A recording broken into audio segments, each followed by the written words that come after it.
Hello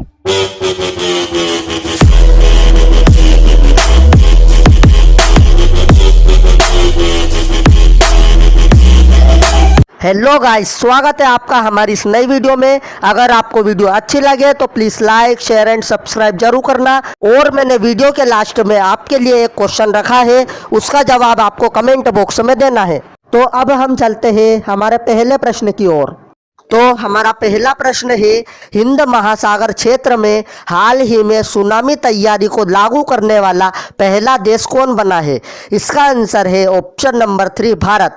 तो पहला देश तो भारत बन गया है। और आपको ये भी याद रखना है कि सुनामी तैयार को लागू करने वाला भारत का पहला राज्य कौन बना है? तो सुनामी तैयारी को लागू करने वाला भारत का पहला राज्य बना है उड़ीसा। तो अभी राष्ट्रीय बोर्ड की सिफारिशों के आधार पर यूनेस्को आईओसी ने दोनों गांवों वेंकट रायपुर और नोलियाशाही को सुनामी तैयारी समुदाय के रूप में मान्यता प्रदान करने की मंजूरी दी है। इस मान्यता के साथ हिंद महासागर क्षेत्र में सुनामी तैयारी को लागू करने वाला पहला देश बना है भारत और पहला राज्य बन गया है ओडिशा। तो अब हम आपको बताते हैं ओडिशा के बारे में। ओडिशा की कैपिटल है भुवनेश्वर, इसके चीफ मिनिस्टर है नवीन पटनायक और इसके गवर्नर है गणेशी लाल। अब हम चलते हैं हमारे दूसरे प्रश्न की ओर। हमारा दूसरा प्रश्न है, अंतर्राष्ट्रीय युवा दिवस 2020 किस तारीख को मनाया जाएगा? इसका आंसर है ऑप्शन नंबर 1, 12 अगस्त। अब ये अंतर्राष्ट्रीय युवा दिवस क्यों मनाया जाएगा? तो यह एक संयुक्त राष्ट्र द्वारा नामित एक जागरूकता दिवस है। इसका उद्देश्य यह है कि युवाओं के आसपास के सांस्कृतिक और कानूनी मुद्दों के एक सेट पर ध्यान आकर्षित करना है। और अंतर्राष्ट्रीय युवा दिवस पहली बार कब मनाया गया था? तो अंतर्राष्ट्रीय युवा दिवस पहली बार 12 अगस्त 2000 में मनाया गया था। अब हम चलते हैं हमारे तीसरे प्रश्न की ओर। हमारा तीसरा प्रश्न है, किस देश के द्वारा बनाई गई दुनिया की पहली कोरोना वायरस वैक्सीन 12 अगस्त को पंजीकृत होगी? इसका आंसर है ऑप्शन नंबर 2, रूस। अब हम आपको बताते हैं रूस के बारे में। रूस की कैपिटल है मॉस्को, इसकी करेंसी है रशियन रूबल, इसके प्रेसिडेंट है व्लादिमीर पुतिन और इसके प्राइम मिनिस्टर है मिखेल मिशुस्तिन। अब हम चलते हैं हमारे चौथे प्रश्न की ओर। हमारा चौथा प्रश्न है, रुद्रेंद्र टंडन को हाल ही में किस देश में भारत का राजदूत नियुक्त किया गया है? इसका आंसर है ऑप्शन नंबर 3, अफगानिस्तान। तो ये है रुद्रेंद्र टंडन और इन्हें हाल ही में अफगानिस्तान में भारत का राजदूत नियुक्त किया गया है। अब हम आपको बताते हैं अफगानिस्तान के बारे में। अफगानिस्तान की कैपिटल है काबुल, इसकी करेंसी है अफगानी और इसके प्रेसिडेंट है अशरफ घानी।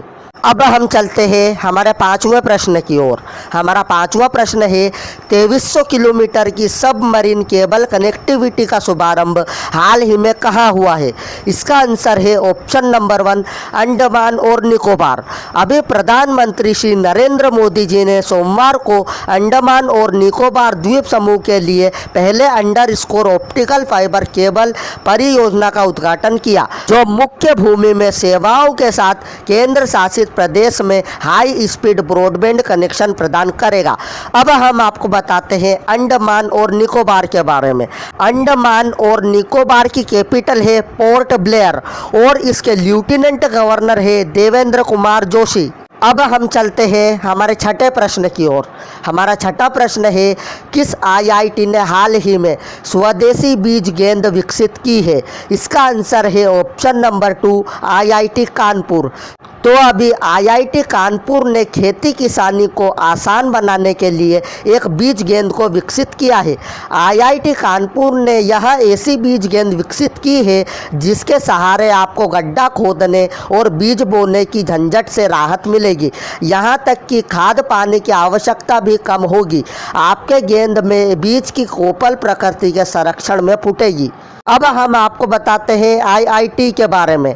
आईआईटी का फुल फॉर्म है इंडियन इंस्टीट्यूट्स ऑफ टेक्नोलॉजी। इसकी स्थापना हुई थी 1951 में और इसके फाउंडर थे जवाहरलाल नेहरू। अब हम चलते हैं हमारे सातवें प्रश्न की ओर। हमारा सातवां प्रश्न है, अयोध्या में राम मंदिर किस वास्तुकला शैली में बनाया जाएगा? इसका आंसर है ऑप्शन नंबर 1, नागर शैली। तो हम चलते हैं हमारे 8वें प्रश्न की ओर। हमारा 8वां प्रश्न है, कौन सा शहर ट्रैफिक सिग्नल और साइनेज पर महिलाओं का प्रतीक वाला भारत का पहला शहर बन गया है? इसका आंसर है ऑप्शन नंबर 3 मुंबई। अब मुंबई महाराष्ट्र में है, तो अब हम आपको बताते हैं महाराष्ट्र के बारे में। महाराष्ट्र की कैपिटल है मुंबई, इसके चीफ मिनिस्टर है उद्धव ठाकरे और इसके गवर्नर है भगत सिंह कोश्यारी। अब हम चलते हैं हमारे 9वें प्रश्न की ओर। हमारा 9वां प्रश्न है, किस भारतीय संगठन को फूड विजन 2050 पुरस्कार के लिए चुना गया है? इसका आंसर है ऑप्शन नंबर 1 नांदी फाउंडेशन। अब हम आपको बताते हैं नांदी फाउंडेशन के बारे में। नांदी फाउंडेशन की स्थापना हुई थी 1 नवंबर 1998 में। इसका हेड क्वार्टर है हैदराबाद में और इसके CEO है मनोज कुमार। अब हम चलते हैं हमारे अंतिम प्रश्न की ओर। हमारा अंतिम प्रश्न है, भारतीय सेना ने हाल ही में किस देश की सेना को 10 वेंटिलेटर दिए हैं? इसका आंसर है ऑप्शन नंबर 2 नेपाल। अब हम आपको बताते हैं नेपाल के बारे में। नेपाल की कैपिटल है काठमांडू, इसकी करेंसी है नेपाली रूपी, इसकी प्रेसिडेंट है विद्या देवी भंडारी और इसके प्राइम मिनिस्टर है खग्गा प्रसाद शर्मा ओली। तो मैंने कल आपसे एक प्रश्न पूछा था, IPL 2020 का आयोजन किस देश में किया जाएगा? इसका आंसर है ऑप्शन नंबर 3 UAE। अब आपके लिए एक प्रश्न है, इस प्रश्न का उत्तर आपको कमेंट बॉक्स में देना है। तो ये रहा आपका प्रश्न, भारत एयर फाइबर सर्विसेज का उद्घाटन कहाँ हुआ है? हमारी वीडियो यहीं पर समाप्त हो जाती है। मैं मिलता हूँ आपसे अगली वीडियो में।